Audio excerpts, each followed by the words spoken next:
Capítulo 13. Amando o adolescente quando ele falha. Daniel era um homem alto, de cabelos castanhos e barba bem aparada. Era um profissional bem-sucedido, altamente respeitado na comunidade. Entretanto, agora estava sentado em meu escritório e as lágrimas desciam pelo rosto até o último fio da barba. Não posso acreditar nisso, Dr. Chapman. Parece um pesadelo. Queria acordar e descobrir que foi tudo apenas um sonho. Mas sei que não será assim. É a realidade. Não sei como agir. Quero fazer o que é certo, mas como eu estou me sentindo agora, não sei se serei capaz de agir corretamente com relação ao meu filho. Uma parte de mim quer estrangulá-lo e perguntar: como foi que você pôde fazer isso conosco? Mas outra parte quer abraçá-lo e segurá-lo firme para sempre. Minha esposa está tão chateada que nem pôde vir comigo hoje.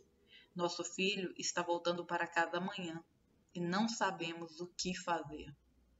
As lágrimas de Daniel, a raiva, a frustração e a confusão foram causados pelo filho de 19 anos. Ele havia ligado na noite anterior da universidade onde estuda, em outro estado, dizendo ter engravidado uma garota e que ela não concordara em fazer um aborto.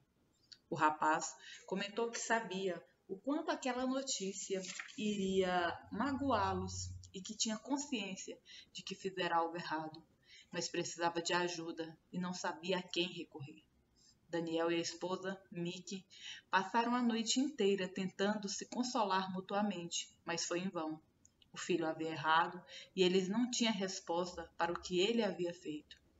Apenas os pais que receberam esse tipo de telefonema podem compreender o que aconteceu com Daniel e Mickey. A dor parece ser insuportável. As emoções caíram sobre eles como as águas das cataratas do Niágara. Dor, raiva, pena, amargura e amor profundo. O tipo de amor que traz mais dor e amargura, um turbilhão na mente. Eles tinham ainda um fio de esperança de que quando o sol surgisse no dia seguinte, tudo teria sido um grande engano. Mas sabiam que, como pais, deviam encarar a realidade de um sonho desfeito. Os adolescentes falharão. Quando lembro a dor que Daniel e Mickey sentiram, também me recordo das palavras do psicólogo infantil John Husmond. Ser pai é fazer a coisa certa quando a criança faz a coisa errada. É sobre isso que este capítulo trata, dar a resposta correta às escolhas erradas de nossos filhos. A verdade é que não podemos evitar que eles falhem e não podemos impedir que cometam erros. Mesmo os esforços, os maiores que sejam empreendidos para amá-los e cuidar bem deles, não garantem que terão sucesso. Os adolescentes são pessoas e as pessoas são livres para fazer escolhas, tanto boas quanto más. Quando fazem uma escolha errada, os pais sofrem. Essa é a natureza dos pais. Já que temos um relacionamento íntimo, quando o adolescente falha, o restante da família também sofre o impacto. Ninguém sente um trauma de maneira mais profunda do que a família dele. Nem todas as falhas do adolescente são da mesma magnitude. Assim como entre os terremotos existem tremores menores e alguns que atingem até 7,5 na escala Richter, é claro que as consequências desses dois tipos de terremotos não são iguais. Alex errou 3 arremessos seguidos no jogo de beisebol e um dos quais poderia ter dado a vitória ao time, enquanto todos os amigos e familiares estavam olhando. Alex falhou, mas a falha foi um tremor pequeno em comparação ao erro do filho de Daniel e Mickey. A não ser, é claro, que um olheiro de time profissional estivesse assistindo aquela partida. Por isso, devemos fazer outras observações a respeito do assunto. Tipos de falhas. Falha em alcançar nossas expectativas. Não existem apenas diferentes níveis de falhas, mas também tipos distintos. O caso de Alex ilustra bem o que é não corresponder à expectativa dos pais. Esse tipo de falha ocorre com frequência nos esportes, nas artes, nas tarefas escolares, em debates públicos, etc. Algumas dessas falhas ocorrem porque os pais de adolescentes vivem com expectativas irreais. Se o objetivo é irreal, então a falha será inevitável. Eles deveriam entender que nem todo competidor poderá sair com a medalha de ouro. Caso só fiquem satisfeitos com a perfeição, sempre estarão insatisfeitos com o adolescente. Os objetivos impostos aos filhos, se não forem alcançados, sempre provocarão desencorajamento. Em eventos como competições esportivas, os pais devem ensinar os filhos a lidarem com resultados negativos.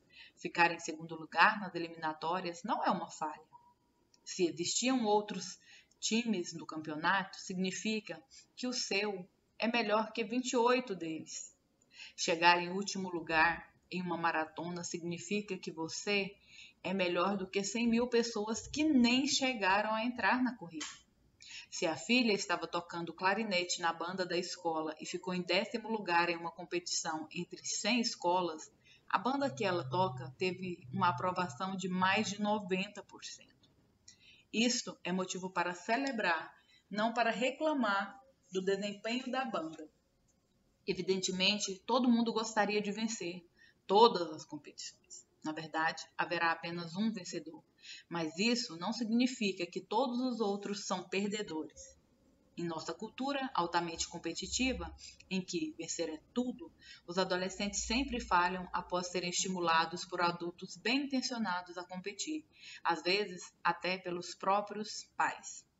Outro motivo pelo qual falham é que eles têm sido empurrados para fazer coisas em áreas nas quais têm pouco ou nenhum interesse e aptidão. Por causa do interesse dos pais, o adolescente é obrigado a praticar algum esporte, enquanto que na verdade queria mesmo era tocar na banda da escola. O garoto poderia ser um excelente tocador de trompete. Em vez disso, está sentado no banco de reserva, sentindo-se um fracassado nos esportes. Forçar um adolescente a atuar nas áreas que não tem interesse é o mesmo que prepará-lo para falhar. Conheci um pai que obrigou o filho a ser médico. O garoto teve sérios problemas com química orgânica e física na faculdade, mas depois de 2 crises de nervos, finalmente conseguiu se formar. No dia da formatura, entregou o diploma de doutor para o pai, mas recusou-se a fazer residência. A última notícia que tive dele é que estava trabalhando no McDonald's enquanto tentava decidir o que queria fazer da vida. Com certeza, os pais podem expor os filhos às próprias áreas de interesse, mas não deve obrigá-los a realizar os seus sonhos, porque podem não coincidir com os interesses e habilidades deles. Pais que reconhecem essa tendência em si mesmos deveriam assistir ao filme Sociedade dos Poetas Mortos. É a história de um estudante do ensino médio que não conseguia agradar ao pai. Esse filme o levará às lágrimas, mas também lhe abrirá os olhos. Falhas morais. O segundo tipo de falha do jovem é muito mais devastador, tanto para o pai quanto para o filho. É o que chamo de falhas morais. Elas ocorrem quando o adolescente viola o código moral da família, que a família tem respeitado há anos. Desde a mais tenra infância, os pais comunicam os valores morais aos filhos. A maioria espera que na adolescência eles possam comprová-los e incorporá-los como seus. Isso, porém, nem sempre acontece. Os adolescentes violam o código moral de 2 maneiras. Alguns fazem a escolha consciente de rejeitar os valores morais da família e estabelecer os próprios. Outros, ao mesmo tempo que aceitam o sistema de valores familiar, terminam na prática violando esse princípio. Isso acaba causando dor aos pais, ou com frequência ao adolescente. Os pais realmente sofrem quando os filhos tomam decisões morais que sabem ser erradas. Eles já foram jovens e conhecem as consequências daqueles atos. Os filhos percebem que os pais ficaram decepcionados, magoados ou até que se afastaram deles. As consequências das falhas morais, com certeza, podem ser devastadoras para os pais. A maioria já se perguntou secretamente: o que faria se minha filha adolescente ligasse e me dissesse: estou grávida? Ou se meu filho comunicasse que a namorada está grávida, a mesma mensagem de Mike, Mickey e Daniel receberam? O que faria se soubesse que meu adolescente é usuário ou traficante de drogas? O que faria se meu adolescente me informasse que tem AIDS ou alguma outra doença sexualmente transmissível? O que faria se recebesse uma ligação do departamento de polícia avisando que meu filho foi preso por roubo ou assalto? Na verdade, essas são perguntas que milhares de pais são forçados a responder durante a adolescência dos filhos, redimindo as falhas morais dos filhos. Nas páginas restantes deste capítulo, quero sugerir algumas ideias práticas que ajudarão outros pais a lidarem com as falhas morais dos filhos de uma maneira redentora. Quando utilizamos as falhas do nosso adolescente para ensinar-lhe compaixão e desejo de restauração, estamos sendo bons pais. Fazendo a coisa certa quando nosso filho faz a coisa errada, como disse Rosemont, não se culpe. Antes de ajudar o adolescente ou a filha adolescente, tente se acostumar com as próprias reações. A primeira coisa que muitos pais fazem quando os filhos falham é perguntar-se: onde foi que eu errei? Essa é uma pergunta lógica, particularmente em nossa sociedade, que dá tanta ênfase ao valor de se educar os filhos corretamente.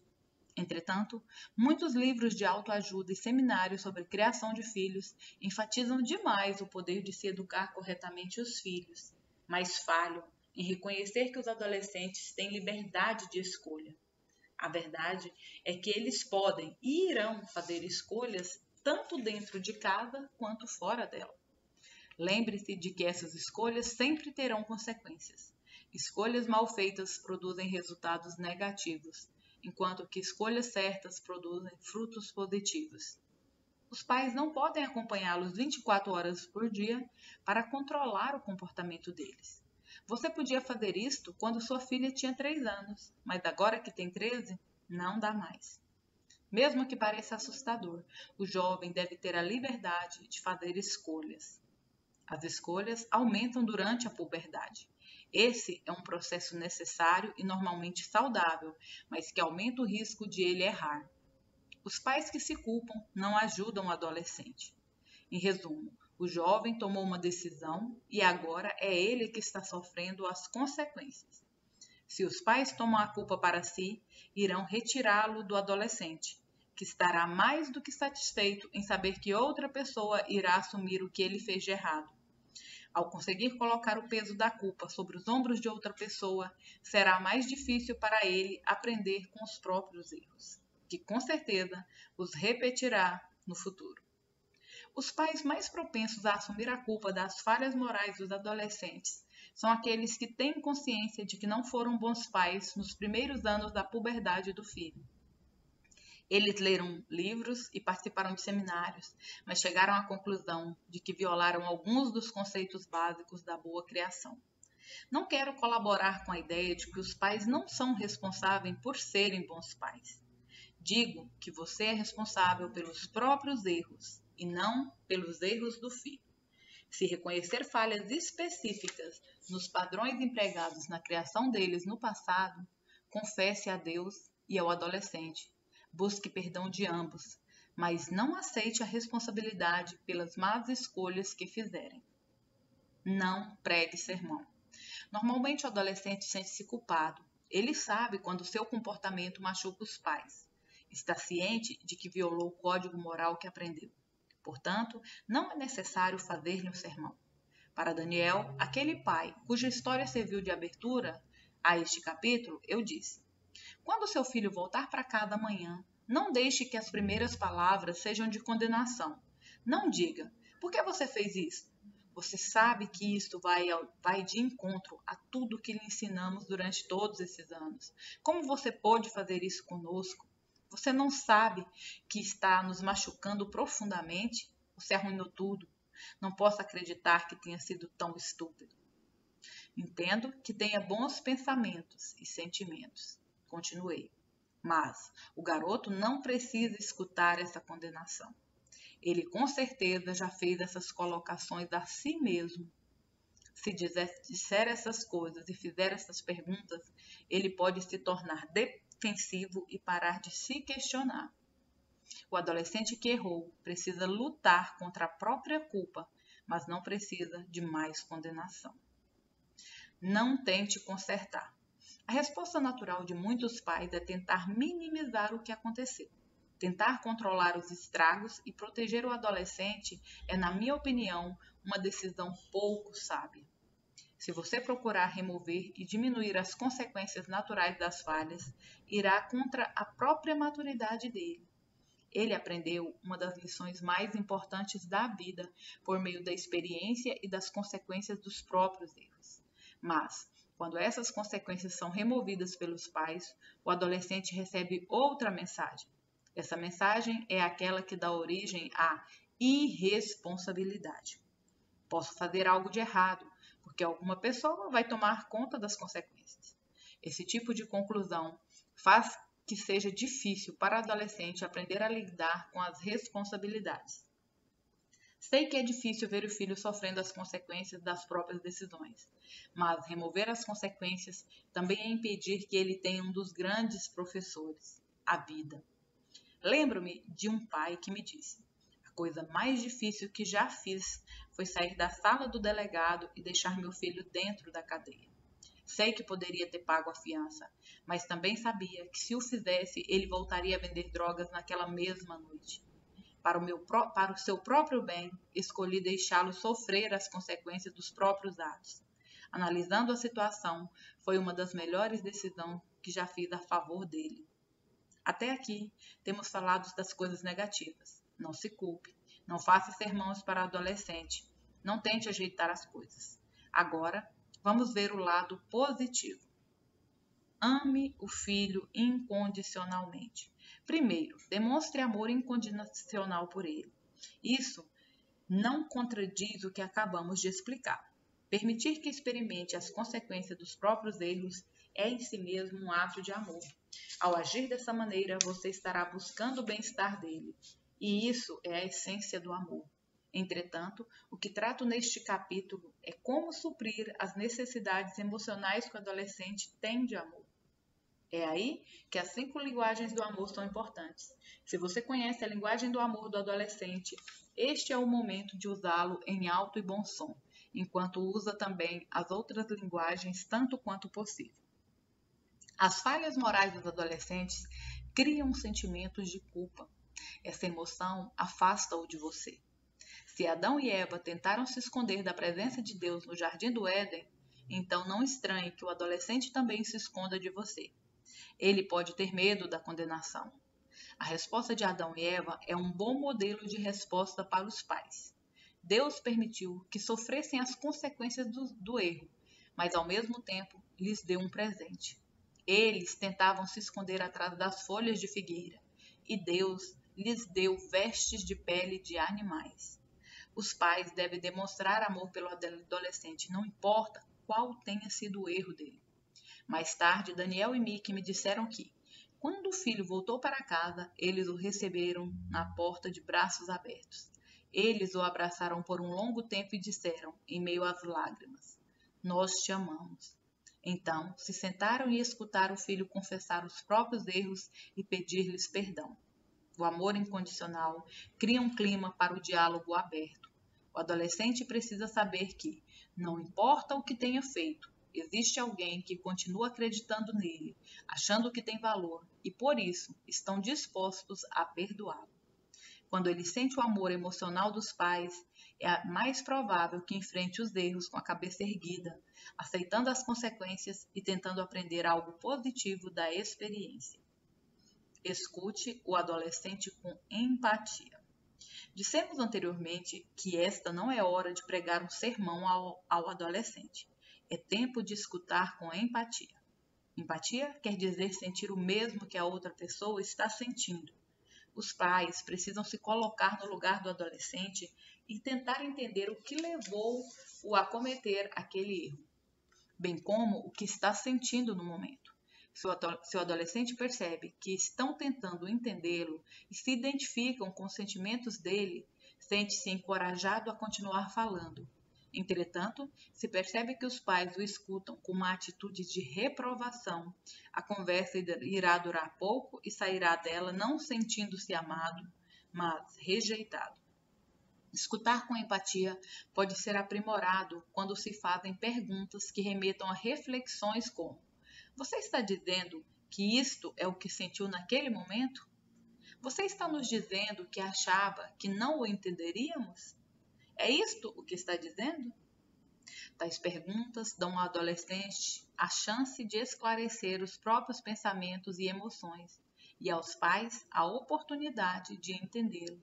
Escutar com empatia leva ao entendimento e à ajuda verdadeira. Dê apoio ao adolescente.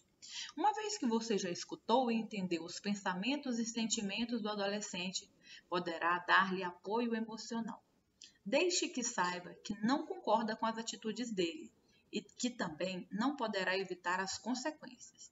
Mas mesmo assim, estará com ele enquanto passar por esse processo de aprendizagem de como lidar com as consequências dos próprios erros. Depois que Daniel e Mick escutaram a história do filho e dividiram lágrimas de arrependimento com ele, Daniel disse ao garoto: quero que saiba que sua mãe e eu estamos com você. É evidente que não ficamos felizes com o que aconteceu. Não sabemos o que terá de enfrentar, mas estaremos juntos com você nessa situação. Queremos que haja responsavelmente com aquela jovem e o bebê. Faremos tudo o que pudermos para apoiá-lo. Isto não significa que iremos cobrir todas as despesas financeiras. Acreditamos que isso seja responsabilidade sua, mas iremos encorajá-lo, orar por você e faremos tudo o que pudermos para ajudá-lo a se tornar uma pessoa mais forte diante de tudo isso. Essas são declarações de apoio emocional. O adolescente precisa saber que, ainda que ele tenha errado, não estará sozinho na vida. Alguém se importa com ele o suficiente para dividir as dores e dificuldades. Dê orientação ao adolescente. Quando digo orientação, não quero dizer manipulação. Pais que têm personalidades controladoras normalmente querem dominar o comportamento do adolescente depois de uma falha moral. Quando o pai decide o que deve ser feito e tenta convencer o adolescente a lhe obedecer, essa é uma forma de manipulação e não de orientação. Orientar é ajudá-lo a pensar sobre a situação e fazer as escolhas corretas para enfrentar as consequências da falha moral. Os pais devem levar a sério pensamentos, sentimentos e desejos do adolescente e não tratá-los como algo insignificante. Porque o adolescente cometeu um erro moral não significa que devam tomar todas as decisões pelo filho. Ele não pode tornar-se um adulto responsável se não tiver a liberdade de lidar com problemas e tomar as próprias decisões sobre qual direção seguir daqui por diante. Uma maneira pela qual os pais podem orientar o adolescente é ajudá-lo a desenvolver o próprio raciocínio até conseguir chegar a uma conclusão lógica. Por exemplo, o filho de Daniel e Mick disse: uma das ideias que tive foi sair do estado, mudar-me para a Califórnia e tentar começar tudo de novo na minha vida. Mick foi sábia em não seguir o desejo de dizer: esta foi uma ideia idiota, isso não resolveria nada. Em vez disso, falou: se você conseguisse dinheiro suficiente para chegar até a Califórnia, que tipo de emprego procuraria? Depois que o filho conversou com ela sobre o assunto, Mick perguntou: você consegue se ver mandando dinheiro para cobrir as despesas dessa criança? Ao que o filho respondeu: com certeza, irei tomar uma atitude responsável. Talvez pudesse ligar para o corretor que fez o seguro do carro e perguntar-lhe quanto custa fazer um seguro de carro na Califórnia, Mick sugeriu. Acho que ele também tem um parente que mora lá e que poderia dar uma ideia de quanto custaria alugar um apartamento naquele estado. Com esta e muitas outras perguntas, Mick estava ajudando Daniel a pensar sobre as implicações da ideia de mudar-se para a Califórnia. Os pais que aprendem como dar esse tipo de orientação irão continuar a influenciar as decisões do filho de maneira positiva. Entretanto, aqueles que fazem julgamentos rápidos e dizem frases dogmáticas a respeito das ideias e atos do adolescente irão interromper o fluxo da comunicação e fazer que ele busque ajuda em outro lugar. O jovem pode até tomar uma decisão tola, como uma reação defensiva aos pais que têm a atitude de sabe tudo. Para muitos, esse tipo de orientação é difícil de ser dado. É mais fácil dizer ao adolescente o que pensamos e fazer declarações dogmáticas sobre a validade ou o absurdo de suas ideias. Isso não o ajuda a tomar as próprias decisões. O jovem não precisa de ordens, precisa de orientação. Outra maneira de dar orientação é compartilhar ideias sempre como possibilidades. Dizer, uma possibilidade seria, coopera muito mais do que o que eu acho que você deveria fazer é. Lembre-se de que, apesar da falha moral, o jovem continuará a desenvolver independência e identidade própria. Os pais não devem se esquecer de tentar ajudá-lo a aprender com os erros durante a adolescência. Você pode ver as possibilidades que o adolescente não vê. Ele poderá aprender com suas perspectivas se mostrar-lhe as possibilidades e não o dever. Se esta estratégia parece difícil para você, talvez uma boa solução seja escrever as ideias como as expressaria. Então, volte e modifique-as para que soem como possibilidades em vez de ordens.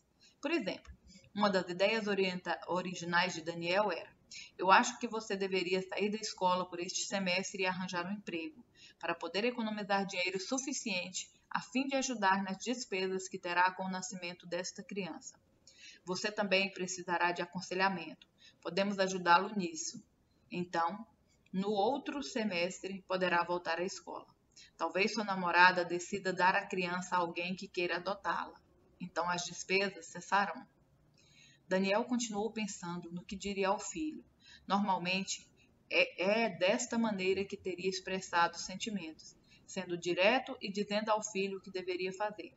Dessa forma, assumiria muitas responsabilidades. Mas, se usasse essas mesmas ideias e as expressasse como possibilidades em vez de deveres, iria criar um clima muito mais amigável. Daniel poderia dizer: uma possibilidade seria sair da escola por um semestre e arranjar um emprego para pagar as despesas do bebê.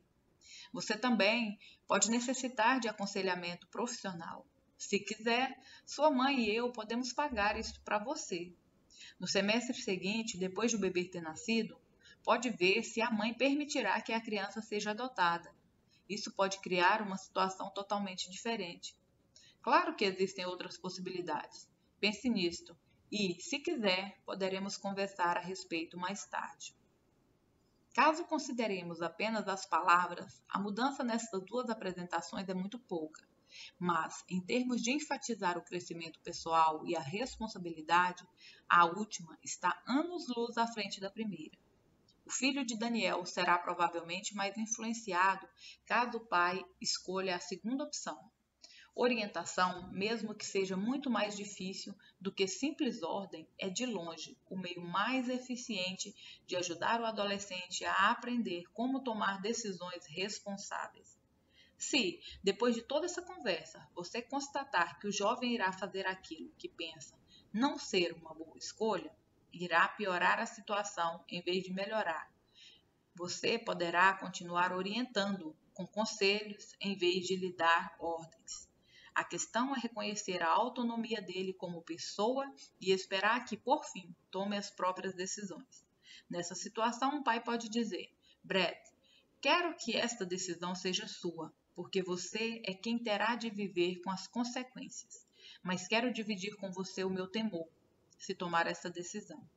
Você compartilha com ele os temores e diz: estas são as coisas que me fazem sentir que talvez seja melhor tomar uma decisão diferente. Depois, você compartilha as próprias ideias. Você não tirou dos ombros dele a responsabilidade de tomar as decisões, nem pôs o que quer, mas deu-lhe o benefício de ouvir os próprios pensamentos e sentimentos, colocados de uma maneira que ele aceitará melhor. Se, no final, o adolescente escolher a decisão que você acredita ser a pior, então irá permitir que sofra as consequências naturais dela. Se essas consequências forem negativas e ele errar novamente, repita o processo que discutimos anteriormente, lembrando-se de que não pode controlar a vida do filho. Ser um pai responsável é ajudá-lo a aprender com os próprios erros. Erros de adolescentes com drogas e álcool. Já que o uso de drogas e de álcool é um problema tão grande em nossa sociedade, sinto-me compelido a dizer uma palavra aos pais sobre como ajudar os adolescentes que caem nessa armadilha. Mas primeiro, falemos sobre a prevenção. A melhor coisa que os pais podem fazer é auxiliar os filhos no início da puberdade e alertá-los a respeito do tabaco, do álcool e das drogas, aplicando os princípios que discutimos neste capítulo e no capítulo 12, sobre como deixar o adolescente experimentar as consequências de suas escolhas. Em um fórum familiar, Jack e Sarah explicaram para o filho de 13 anos, que agora era um adolescente, como poderia ser pressionado pelos amigos a fumar, beber e usar drogas. Já que agora é um adolescente, acreditamos que tem idade suficiente para ser um cidadão informado sobre esses assuntos. Por isso, uma das coisas que podemos fazer como família é levá-lo para assistir a aulas informais no hospital local sobre os efeitos do fumo. Jack apresentou ainda: queremos que você saiba dos fatos antes que os amigos tentem pressioná-lo para que fume. A maioria dos adolescentes responderá positivamente a esta oportunidade e depois de ter visto fotos de pulmões doentes, optarão por não fumar. Como pai sábio, você pode fazer algo similar com o álcool e as drogas, seja assistindo a palestras disponíveis na comunidade ou se informando e discutindo os efeitos prejudiciais do álcool e da droga que leu nos livros ou folhetos. Dar ao adolescente essas informações é uma maneira de levá-lo a tomar decisões inteligentes antes que se sinta pressionado pelos amigos. Depois de passar esta informação tão fundamental, você pode periodicamente recortar artigos do jornal sobre jovens que foram mortos por motoristas bêbados. Talvez queira levá-lo para assistir um centro de recuperação da cidade e fazer-se sentar à mesa e participar de uma refeição. Ou assistir um culto com aqueles homens ou mulheres cujas vidas foram destruídas pelo álcool e pelas drogas. Ao agir dessa maneira, dará ao adolescente uma perspectiva do uso de drogas e do álcool que nunca veriam na televisão. Você pode ainda falar sobre as formas como as companhias procuram iludir as pessoas, mostrando a ingestão de bebidas e o uso de drogas como algo positivo. Se o adolescente perceber que estas companhias procuram enganar a ele e a outros jovens, é provável que aprenda a se defender das propagandas de TV e da pressão dos amigos. Esta estratégia é, na minha opinião, uma das melhores coisas que podem fazer para o bem dos filhos. Entretanto, se você não realizou esse fórum familiar quando seus filhos tinham 13 anos e descobrir mais tarde que estão fumando cigarros, em vez de ignorar esperando que parem, ou procurar possíveis carteiras de cigarro nos pertences dele para jogar fora, é muito melhor confrontá-los com sabedoria, dizendo: acho que você sabe que minha vontade sincera é de que não fume. Tenho motivos para isso.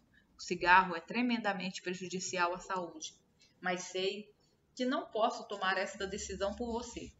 Posso impedir que fume aqui em casa, mas não conseguiria controlar o seu comportamento quando está na rua. Se você decidir continuar fumando, gostaria que me avisasse sobre sua decisão. Estou pensando em levá-lo para participar de palestras em um hospital local, onde poderá aprender o que acontece com pessoas que fumam. Sei que não posso obrigá-lo a assistir a estas aulas, mas como o amo muito e importo-me com você, farei questão que assista a elas. Caso o adolescente concorde, poderá então tomar uma decisão após se inteirar dos fatos. A maioria dos jovens optará por não fumar quando conhecer a verdade. Se o adolescente, porém, se recusar a assistir a essas aulas, os pais poderão fazer duas coisas. Primeiro, podem evitar que fume dentro de casa. Sinta-se livre para mencionar os perigos que isso significa para os outros membros da família. Segundo, enquanto o adolescente não assistir a essas aulas, o pai pode cortar-lhe a mesada e vários privilégios. Note bem, você não está obrigando-o a fazer nada, apenas está demonstrando que liberdade e responsabilidade sempre andam juntas. Ele só terá a liberdade de receber a mesada quando exercer a responsabilidade de assistir a essas aulas. Talvez a substância em questão não seja o fumo, e sim o álcool, ou as drogas. O abuso de álcool e drogas não só prejudica, mas também pode destruir a vida do usuário. Tanto um quanto o outro arruinarão a vida daqueles que convivem com os dependentes dessas substâncias. Se o adolescente é viciado, você precisa de ajuda profissional. Aconselho você a fazer duas coisas. Primeiro, descubra as sedes do Al-Anon e comece a assistir às reuniões. Esse grupo é uma organização que também se propõe a ajudar pais ou membros da família de adolescentes viciados em álcool e drogas. Em segundo lugar, procure aconselhamento profissional. Encontre um conselheiro que seja especialista em ajudar pais a tomar decisões sábias, como conviver com um filho que é viciado. Ninguém consegue resolver esse problema sozinho. É preciso usar a sabedoria daqueles que trabalham com adolescentes com este tipo de problema. Existem programas especiais que podem ajudar. Mesmo assim, necessitará do aconselhamento de um profissional que vai ajudá-lo a tomar as decisões corretas no processo. Se os pais de um viciado não conseguem ajudar a si mesmos, tampouco poderão ajudar o filho. O poder do amor. Muitos pais podem se juntar a Daniel e Mick dizendo: o pior momento de nossa vida foi o início de um relacionamento mais profundo e significativo com o nosso adolescente. O amor é a chave para transformar a tragédia em vitória. Os pais que conseguem amar os filhos o suficiente para não se culparem, não pregar sermões e souberem escutar com empatia, dando apoio e orientação, tudo no espírito do amor incondicional, verão os adolescentes darem grandes passos em busca da maturidade enquanto convivem com suas falhas. O propósito deste capítulo é mostrar que o adolescente que erra não precisa de pais agredindo e acusando-o pelos erros. Nem precisa que caminhe na frente dele puxando, tentando levá-lo a fazer tudo de acordo com a vontade deles. O jovem precisa de pais que andem ao seu lado, falando a linguagem do amor, com o desejo sincero de aprender com ele como dar passos responsáveis depois do erro. Aqueles que fizerem isso serão bem-sucedidos. John Rosemont estava certo quando disse: ser bom pai é fazer a coisa certa quando a criança faz a coisa errada.